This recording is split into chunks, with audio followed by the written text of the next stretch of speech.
Kukatpally JNTU mega job మేళాలో ఉద్రిక్తత చోటు చేసుకుంది. ఇంటర్వ్యూ కోసం వచ్చిన నిరుద్యోగుల మధ్య తోపులాట చోటు చేసుకుంది. మెగా జాబ్ మేళా అని తెలియడంతో నిరుద్యోగ యువత అక్కడికి భారీగా తరలివచ్చారు.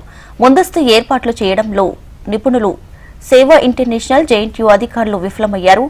5,000కు పైగా నిరుద్యోగ యువత మెగా జాబ్ మేళాకు హాజరయ్యారు.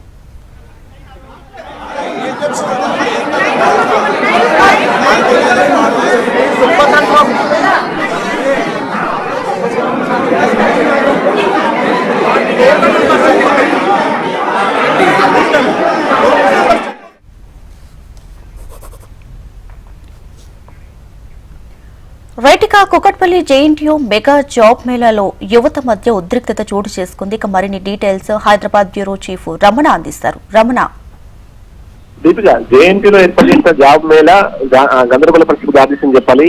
ఎందుకంటే ఒక ప్లానింగ్ లేకుండా నిర్వాహకులు ఈ యొక్క జాబ్ మేళా ఏర్పాటు చేయడంతో అంటే చాలా మంది నిరుద్యోగులు ఈ జాబ్ మేళాలో పాల్గొనడానికి దాదాపు 5,000 మంది పైగానే ఈ జాబ్ మేళాకు హాజరయ్యారు.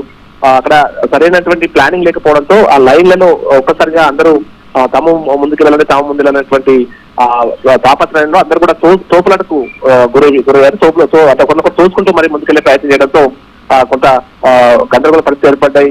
ఆ సమయంలో అక్కడ కనీసం పట్టించుకునే వాళ్ళు లేకుండా పోయారు. దీంతో ఆ తర్వాత అప్పుడు జేఎన్టీయూ సిబ్బంది అప్పుడు ఇన్వాల్వ్ అయ్యి అప్పుడు కొంత పరిస్థితులు మెరుగుపరిచే ప్రయత్నం చేశారు. అయితే నిపుణ అనేటువంటి ఒక ఏదైనా ఆర్గనైజేషన్ ఉందో ఆ ఆర్గనైజేషన్ ఆధ్వర్యంలో ఈ యొక్క జాబ్ మేళకు సంబంధించి కొన్ని రోజులుగా నోటిఫికేషన్ ఇచ్చారు. మొత్తం మీడియాలో కూడా పెద్ద ఎత్తున ప్రచారం జరగడంతో మొత్తం నగరం నలుగురు నుంచే కాకుండా 2 తెలుగు రాష్ట్రాల నుంచి కూడా పెద్ద సంఖ్యలో నిరుద్యోగ యువత ఇక్కడ చేరుకున్నారు. చేరుకున్న క్రమంలోనే భారీ సంఖ్యలో వారు చేరుకోవడం, ఇక్కడ సరైన ప్రణాళిక లేకపోవడంతో ఈ తోపాటు జరిగినట్టు భావించారు. అయితే ప్రస్తుతం అయితే పరిస్థితి అదుపులోకి వచ్చింది. పోలీసులు కూడా అక్కడ చేరుకుని ఆ పరిస్థితి అదుపులో తీసుకొచ్చారు. మొత్తం మీద కొంత యువత అయితే కొంత ముందు ఈ నిర్వాహకులపై కొంత అసంతృప్తి వ్యక్తం చేశారు. అయితే ఇప్పుడు మళ్ళీ సాఫీగానే జాబ్ మేళా కొనసాగుతుంది.